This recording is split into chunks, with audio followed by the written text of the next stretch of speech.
G'day everyone, Matt from Panda Garage here. Today we're getting another job done on the Cruze. Hopefully it's one of the last that we need to do. It's fixing an oil issue, and that is coming from what we'd call a camshaft solenoid. So what that means is that we're actually putting new O-rings in as they've failed and there's leaking oil everywhere, as you would have seen in previous videos as well. So I've gone to the local dealership, I've picked them up. These are the thing, that's the part number there, so if you guys need the part at all. I've picked up both of them. I think the rear one is leaking. The front one might not be, but I want to replace both just to be safe. So join me today, Panda Garage. Let's finally fix this oil issue.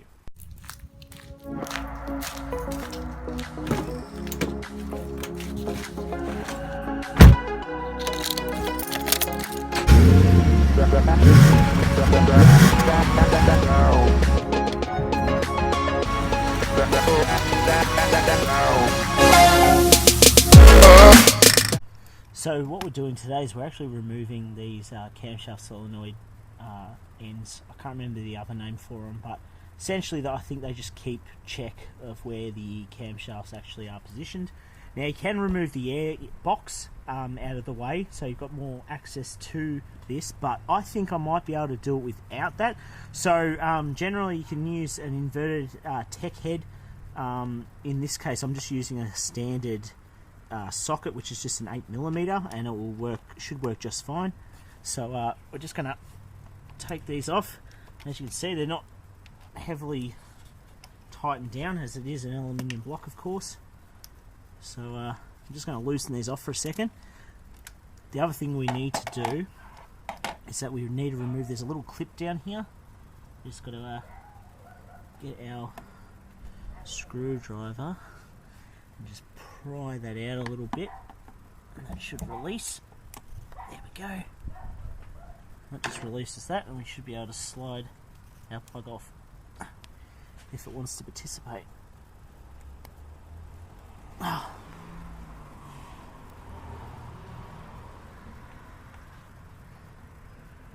Might be clipped. Might be a little bit of clip here. I'll link the video that I was watching today about this. He seems to do it a lot better than what I can. Ah, there we go. So that's loosened off now. I'm just going to twist these off by hand. So the rear seal on this has been the one that's causing the most issue. So hopefully once we do the repair, as you can see, there's a lot of oil on the inside of this.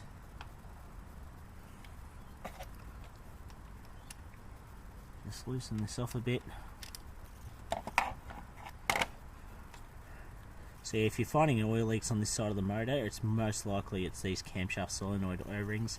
They seem to dry out and just let everything pass. So pull that out. I'm starting to notice a bit of oil leaking out from each side, so I'm going to just wiggle this out. At this point, we'll just slowly try and take it out. There we go.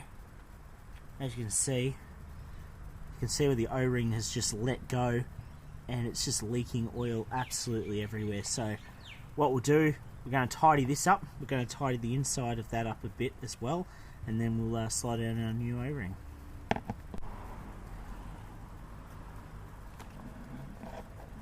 Okay, so what I'm going to do, I've just removed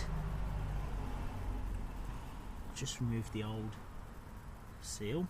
Now I'm just going to rub on a bit of oil onto our new seal, just to give it a bit of a chance to slip on easily. So it just slides on over this like that, so it fits very nicely. The old one here is all like dried out, it's very stiff. Now we essentially just do the reverse, so just slide this into position, just sort of walk it in like that.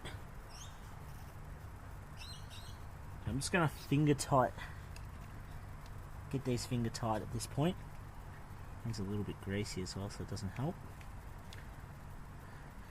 Now the specs to torque these down at is, I think it said £7, which I think works out to about, I wrote it down in my hand, it's about 8.02 newton meters of torque. So I'm going to get that sorted out.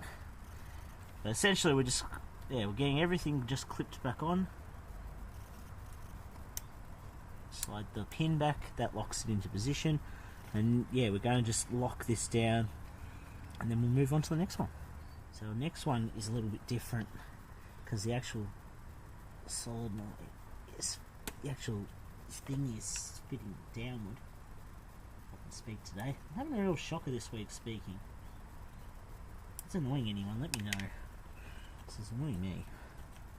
I can actually get it to unclip. This is probably why a lot of people remove the air box out of the way. There we go, I've got it. We'll slide that in there.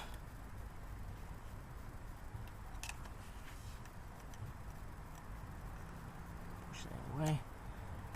There we go, pops off. Just going to get our socket again. It'll come off relatively easy.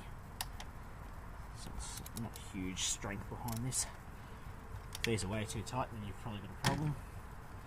I'm interested to see what this one's like because the rear one was pretty bad. So this front one's just as bad.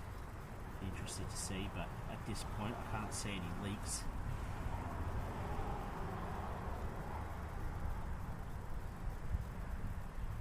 So that's out. I'm just got to wiggle a whole lot of real estate to work with here. Yeah, so this one's leaked a bit as well, as you can see. It's all residue of oil all around the outside, so it's a good thing that we're replacing both. It's the safest option. It's also the best option for your motor in the end because you might as well not do it in halves. You might as well get, if one part fails, then you probably know the next one part's going to fail sooner rather than later. So get all this tidied up.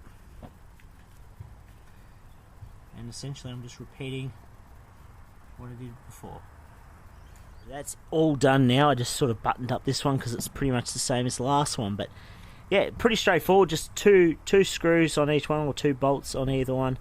Just make sure you give it a good tidy up, clean them up before you start putting it all back together, just so it has a good seal from the get-go. So yeah, that's all sorted. It's a pretty simple fix. It cost me about $30 for each O-ring, so it came about to $60.40 pretty much from my Holden dealer. So if you're needing any of those parts, just go into your Holden dealer. It's really hard to find them anywhere else, but pretty much, yeah, just go in there, let them know what you need, and rego and stuff, and they'll be able to tell you exactly what you need, and they'll have it there for you. So I mean, it's not the best, like $30 per O-ring. You'd think that like it's just a piece of rubber, but it's pretty important, so you might as well just get it done. So that is it today, guys. Thank you all so much for watching. Hopefully this helps you out. I know it's going to help me out, and hopefully this is the end of our oil leaking saga on this car, as well as numerous other leaks that Classic Cruze seems to have. So thank you all so much for watching. Remember to check us out on Facebook and Instagram, the Panda Garage. You can ask questions on there or leave them down below. Let me know what you'd like to see on the channel next. Chuck that down below as well. Subscribe if you haven't already. We make videos at least once a week, so check those out, and there's plenty of a back catalogue to go look through. So thank you all so much for watching. Thank you for joining me. Until next time, guys, my name's Matt. This has been Panda Garage. I'll see you all next time.